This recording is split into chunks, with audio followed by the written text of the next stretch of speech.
I remember standing on the square with 70 other recruits, and I was a skinny little kid thinking, I'm out my depth. It feels like you're on an island they control.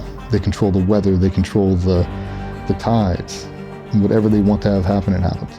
You have to break that down to chunks, you know, almost month by month, week by week, and then sometimes day by day.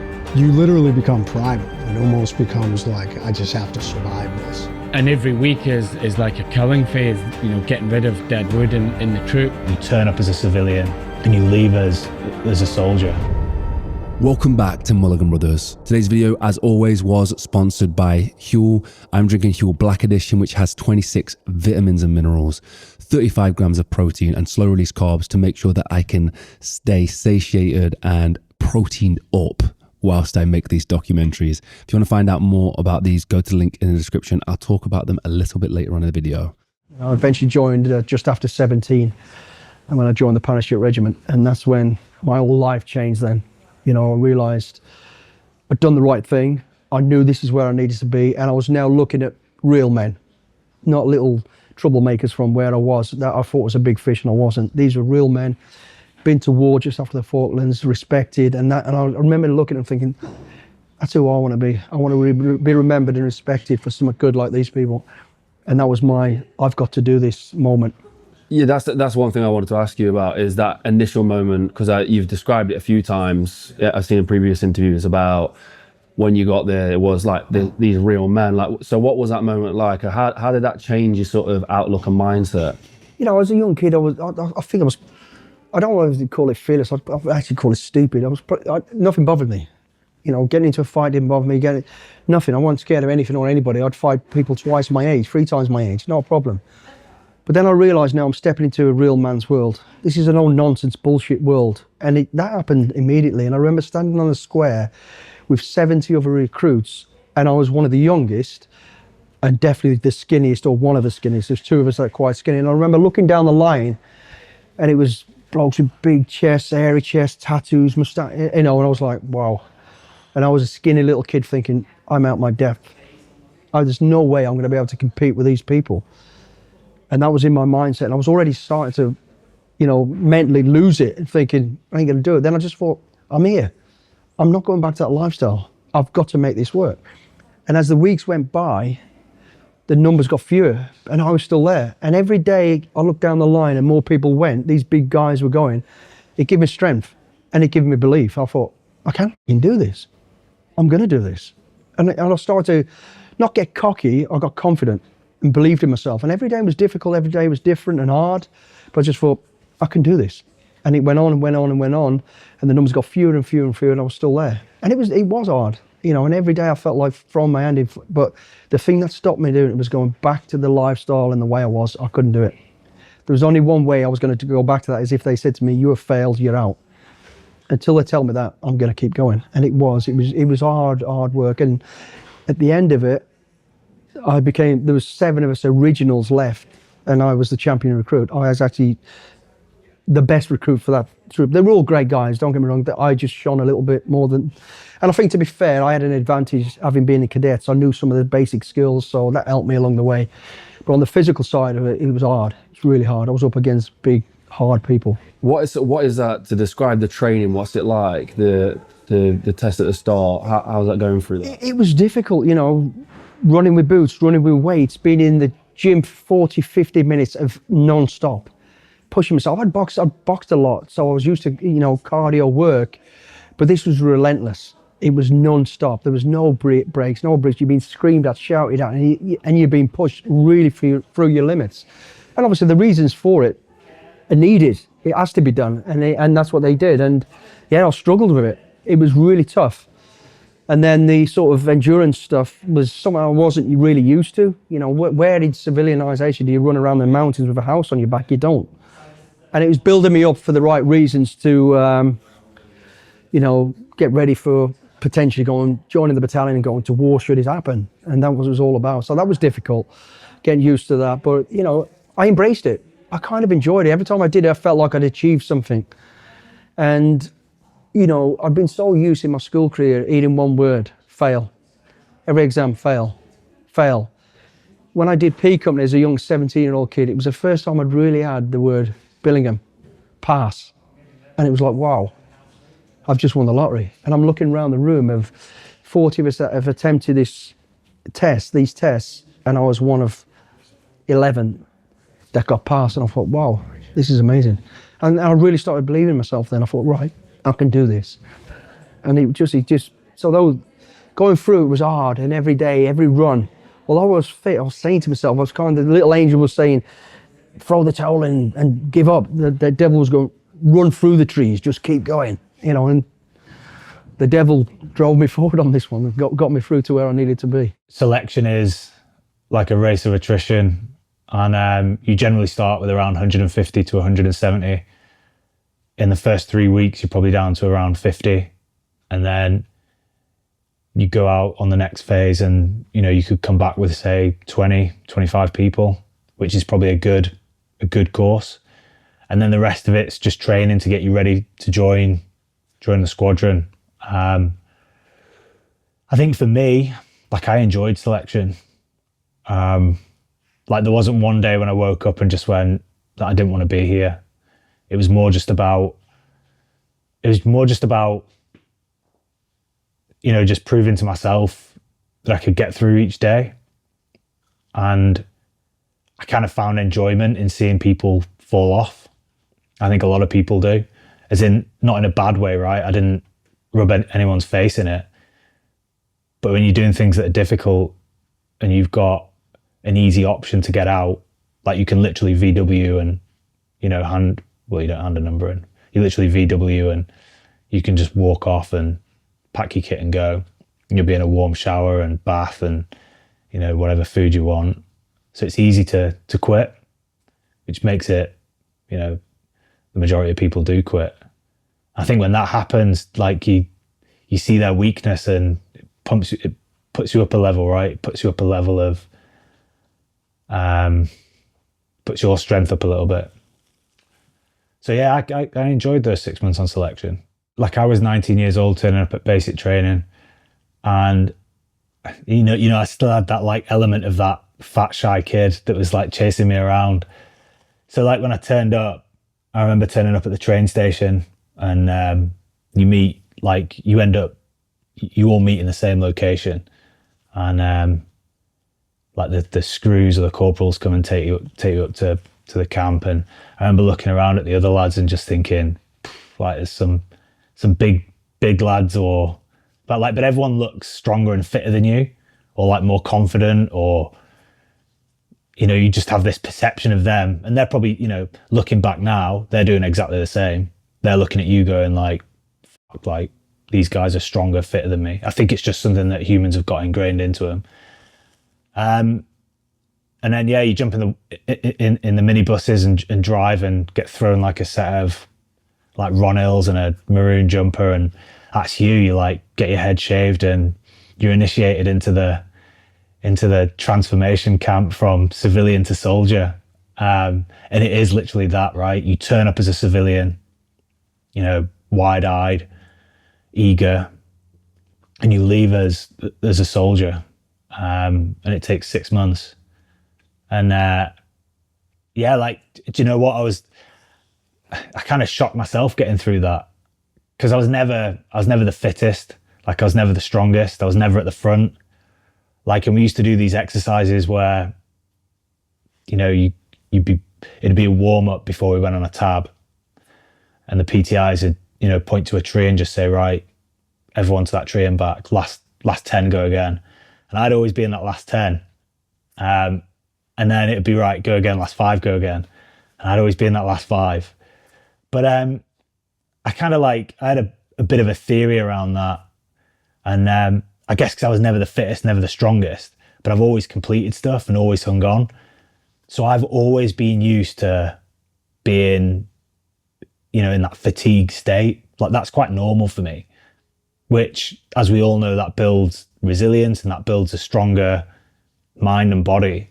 Whereas the front runners, they were just used to, you know, running at their normal pace and just being okay with that. So, you know, when you deploy to places like the jungle or some of these harsher environments, like where everyone is on that level of fatigue, like for me, it was just normal. And you'd see some of the fittest people just fall over and, you know, collapse with heat stroke, or, you know, just not be able to carry on just because of the conditions. Yeah, do you know, like, resilience is probably one of the biggest things for soldiers to have. And being a soldier will teach you about resilience.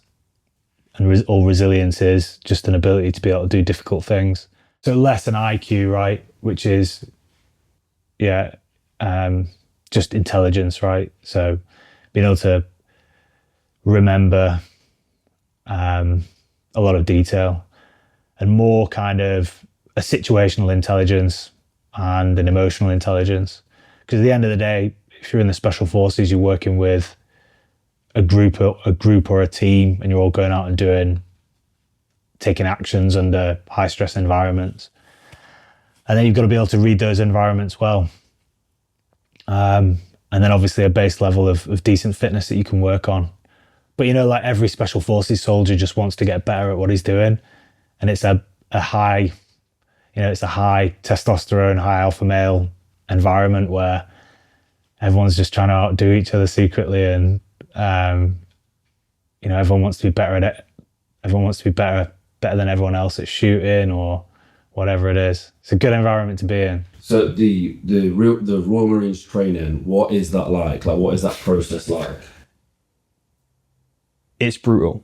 It's world renowned for being arguably the longest and hardest regular forces training in the world. Special forces training is obviously that next level, but in terms of regular forces infantry, it's the longest and hardest in the world.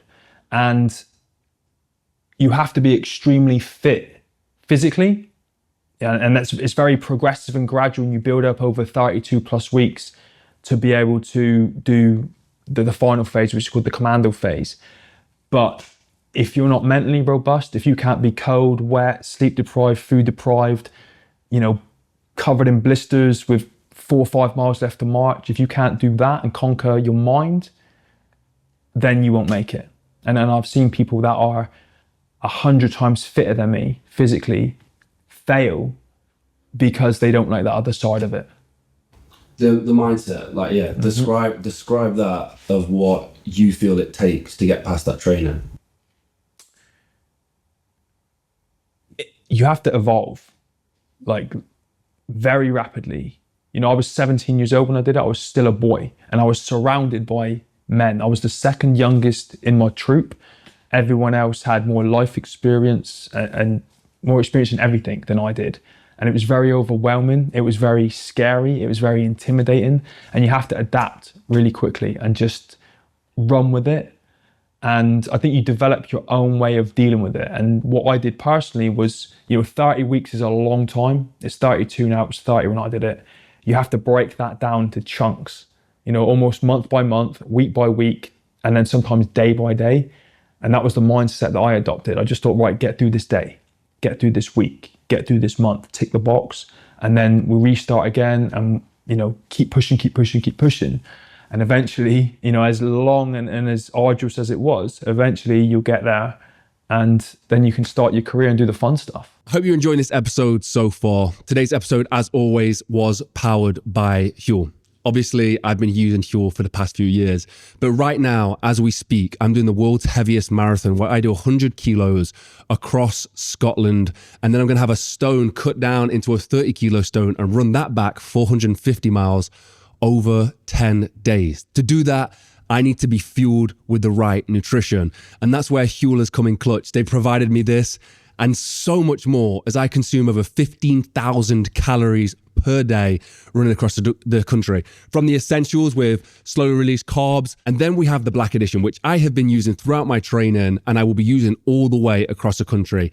In this mix right here, we have 26 vitamins and minerals, slow release carbs, and 40 grams of protein in every shake that I drink to maintain my muscle mass as I burn 15,000 plus calories every single day. This is what I'm going to be using. But don't just take my word for it. There are many other amazing athletes who have been using this product, like one of my favorite, Russ, the hardest geezer, as he ran the entire length of Africa. If you want to find out more about Huel, head to the link in the description where you can get exclusive offers, or pop into your local store. All major retailers stock Huel, and I promise you, once you've tried it, you'll never go back. Let's dive back into the episode. When you was 17, 18 that you got into sort of the training of the military, what was that experience like, your first time? Did you know what you was coming to expect because of the family that you'd been around and stuff? Yeah, and I did a lot of, thankfully, as I got closer, I found books. I read things. I was very fortunate. The first training school I went to in the Navy was here in the Virginia Beach area. The SEAL teams are based here in Virginia Beach. And the training school had connections to some of the SEALs. So some of the SEALs would come over and train us who were getting ready or wanted to go to SEAL training. And it was through the winter here in Virginia Beach. And they hammered us, which was good. And I loved it. I will admit, never once did I feel like, don't get me wrong, I didn't like the, cold, things like that. But I enjoyed the process. I enjoyed training. I knew it was going to be hard, and I knew it was preparing me for that. I then, when I left that training school, there was a delay in going to SEAL training, so I got assigned to the East Coast SEAL headquarters. So I got an additional exposure to the SEAL teams at 18 years old, and getting exposed to this community. There were several of us that were there who were waiting to go to SEAL training. So they had training that we did, once again, reinforcing, it's the negative things in life. That's probably reinforced some of the ridiculous demons I carry. But I had a warrant officer, great dude. And he probably didn't intend anything like this, but he was like, "You're a skinny little runt." He's like, "You're never going to make it through training." He's like, "I want you to go down, and every day I want you to sit in the bay for 10 minutes. It's like the middle of winter. So the water temp's like, 38, 40 degrees. And I would do it every single day. I'd go sit in there. But funny, I think it probably created more of that perception, which just drove me even more to say, "I'll prove you wrong." But all of that, I will say, mentally prepared me. Like, it was no shock to me. I think for a lot of guys that go out to training, for whatever reason, they're not prepared for the level of shock that training does to you. It is designed to be mentally, physically, and emotionally overwhelming. It's purposely designed to be that way. It's purposely designed to be unfair. And a lot of guys just cannot wrap their head around that. And they're really good. They tee it up slowly before day one of training starts. So in the in-doc phase for like a month, you're kind of learning what training is, and they kind of act like it's hard, and it is hard. But not like when day one hits, it's like they hit you with a sledgehammer. And man, there's a mass exodus of people that quit within the first couple of days, just right out the gates. And I think those are the people that haven't been able to wrap their heads around, like, this is going to be really hard. And so for me, that was no shock. I was like, okay, this is what we expected, so let's go. So I think that was good. I don't think there was ever... I don't feel like there was ever a time that I was like, oh my God, this is so much exponentially hard than I ever thought it was going to be. I knew it was going to be brutally cold, and it was going to be very hard. And I knew as long as I didn't quit, for the most part, I'd make it. Could you paint a picture for somebody who doesn't know anything about what that training looks like the tougher days? So, the toughest part of SEAL training is Hell Week. Hell Week is considered by many to be the hardest block of training in the U.S. military. We definitely have the highest attrition rate of any block of training, specifically in that week. On average, you'll lose almost 80% of the class will quit during Hell Week. And it is the pruning, if you will. It is the last I don't want to say the last, but it is probably the biggest training device used in SEAL training to weed out the people who don't have the mental fortitude to endure massive discomfort and pain to want to be there, because they apply it in a myriad of really hard ways. Number one, physically demanding activity for Hell Week lasts a week, almost a week. I mean, it's about 5.5 days, so a work week, if you will. During that week, you get almost no sleep. You'll average about 3 hours of sleep. So probably 72 hours in, you're starting to hallucinate. I remember multiple times I was hallucinating during Hell Week. You're 90% of the time you are wet, cold, and coated in sand. So what's happening is you're chafing holes. A lot of guys chafe holes on the inside of their legs and their groin area and your armpits, on your neck, on top of your head. Not uncommon for guys, toenails and fingernails to fall off or pop off from just being wet. And I don't know what causes that, if maybe a combination of being wet and you're not like sleeping, so your body's not re-regulating. But those are all common things that happen. You're shivering all the time. So what starts to happen, your muscles are locking up from shivering. So now you're like locking up in pain from shivering. Hell Week's so bad that a lot of people will be like, oh my God, this is gross. I'm not the first person to tell this. Like, you'll let someone pee on you to try and be warm for only a few minutes. Like, you'll be huddled with a guy and he's like, I gotta pee. And you're like, dude, just do it, because that's how you literally become primal. It almost becomes like, I just have to survive this. But you also have to think. You still have to exist as a team. You have to get through the evolutions, because it's not like mindless activity. Everything is, you're accomplishing different things, from problem solving to navigating the obstacle course to doing a time run to doing swim, whatever it is. You're doing all these different things, but now you're doing it with the highest levels of stress, pressure, pain, and lack of sleep. Is the week just cranking up the intensity as it goes along, or? What's interesting is the week cranks up in the beginning, and then it actually starts to come down, which somebody had told me, and almost probably led me to almost quit, because, in this life, unrealistic expectations. By getting into Wednesday and Thursday, if you were to watch training and you watched those last couple of days and you would watch the first couple of days, you would say, they're not going as hard now. Well, some of that is just, it's impossible. You're literally guiding zombies, if you will, so there's a level of safety with the students that the instructors are making sure, hey, we're not pushing you so hard when you're in this mentally broken down state where, you could sustain injury.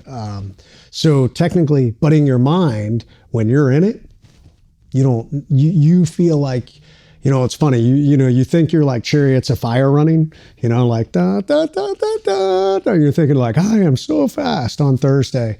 And literally you're like a broken turtle.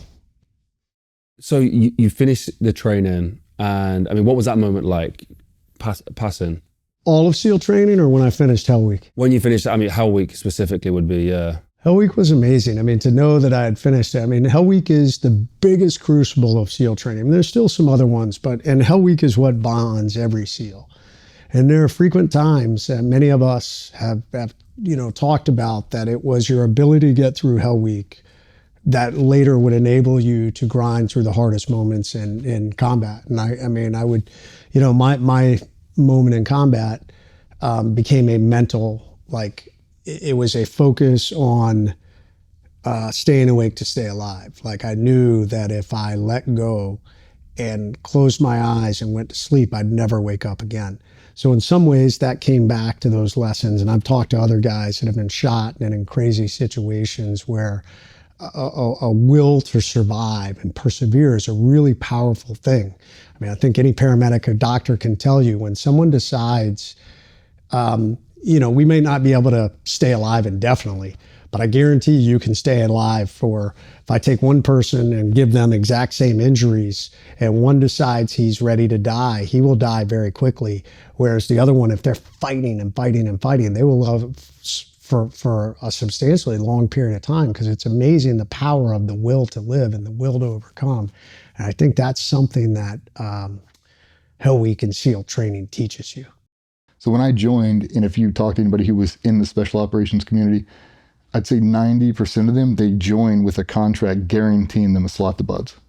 Like, you're guaranteed, you graduate this, pass this test, you'll go to BUD/S. I didn't have any of that. I had nothing but waivers, and there's no guarantee, and I went to boot camp on a whim. Like, it was essentially a handshake deal. Like, yeah, when I get there, take the screen test like everybody else, and you'll pass it and you'll get through. And I was always kind of spiritual, not religious by any stretch, but very spiritual. And I'd do these deep meditation walks where I would just envision how cold the water was, what the sand felt like, what it sounded like, because I've heard BUD/S in my mind a million times. I've seen the videos, I've grown up around it, and I knew what the end state was. I just didn't know all the different actual steps I had to take to get there. I knew we went to BUD/S, I knew all the big pieces because I've grown up in it. And a lot of that was the unknown. Like, I know, but I don't know. I understand the finished article, what I want to be. I just don't know every single step to get there. And the unknown was hard for me. So when I went out to California, I was very different than most kids. I was very young. I didn't know anything. I didn't have a car. I didn't have a cell phone. I couldn't buy anything. Couldn't buy beer, couldn't drink a beer. And I basically just sat there in that barracks room and just focused on BUD/S. And it was not easy for me. My BUD/S experience, as we talk about with like Cole, trauma is trauma for everybody. Difficulty that's a personal thing. What might be ultra difficult for you might be a breeze for me. I might not even stress it. I can just do it. BUD/S is like that for a lot of guys. BUD/S is like that for Cole.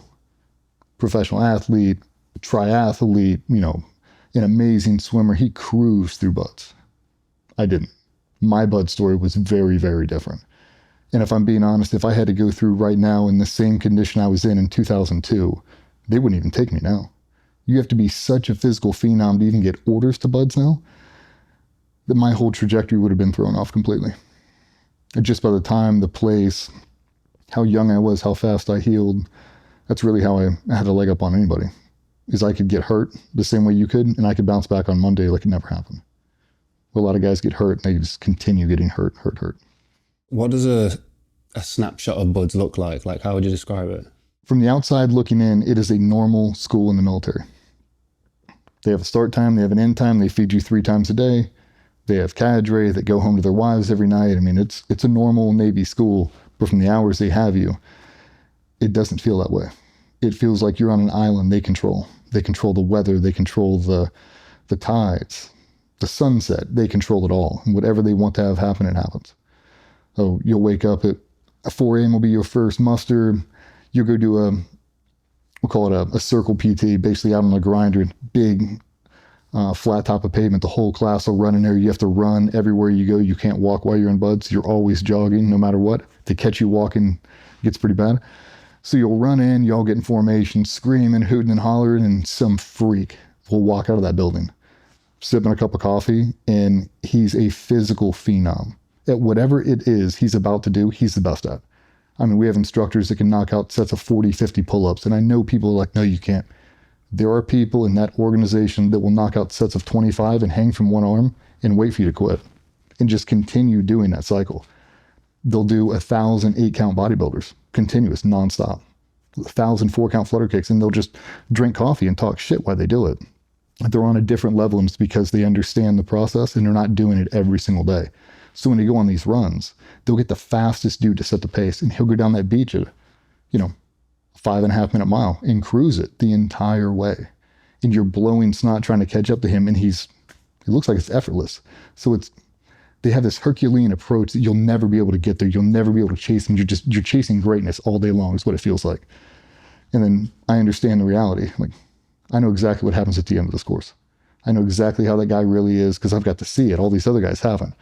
I was like, it's not putting on a show and And in the moment, you never get to think that, like, I know this guy. Because a lot of the instructors I actually did know. They grew up with my dad and I knew exactly who they were, but it's so different when you're in the moment. It's like, I can't say your name. I can't ask you a question. I am just stuck in this.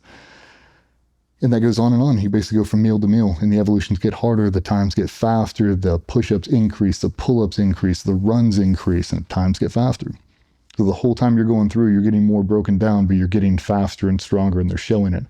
So all the standards increase, which you could get away with 3 weeks ago, you can't get away with now.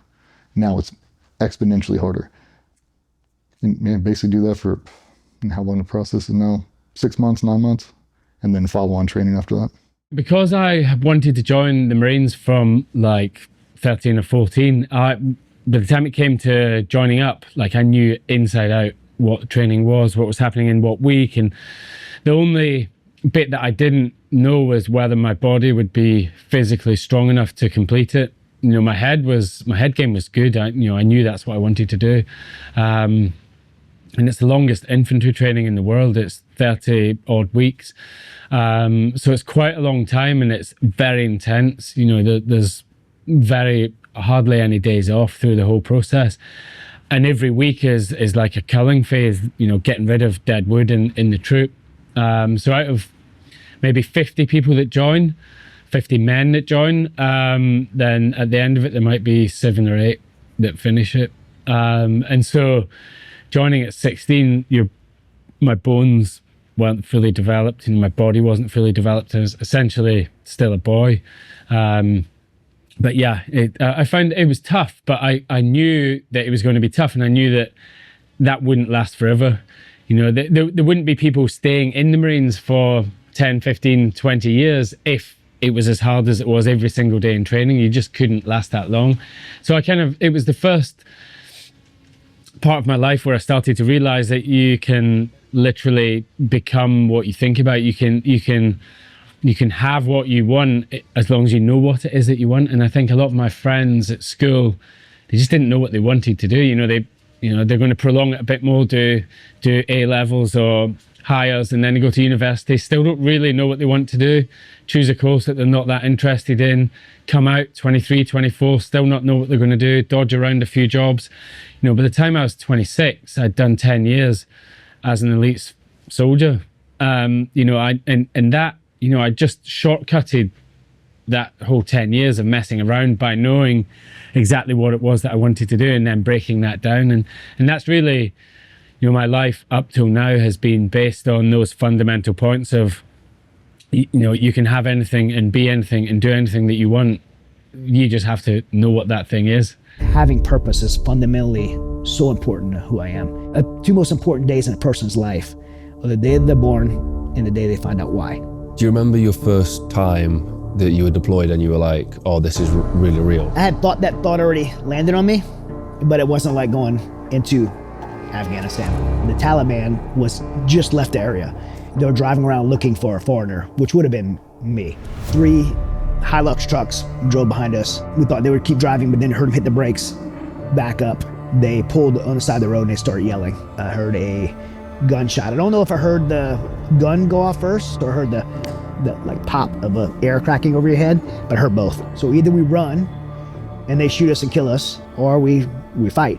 We're talking about you serving here, but you was also training in Brazilian Jiu-Jitsu. I got to compete at the highest level of Jiu-Jitsu. At one point, I was ranked number 6 in the world. Everybody's like screaming. It's when you're in the middle of that cage, it's like super deafening, right? Like you're the center of that whole thing and everybody's screaming. It's super loud and everything kind of went quiet. And I went in my own head, looking at these 10,000 people screaming and everything's just quiet. And I'm thinking like, I just fought so hard for this win on my record, but meanwhile, I'm not fighting for the most important things in my life. Of all those 10,000 people, my family wasn't there.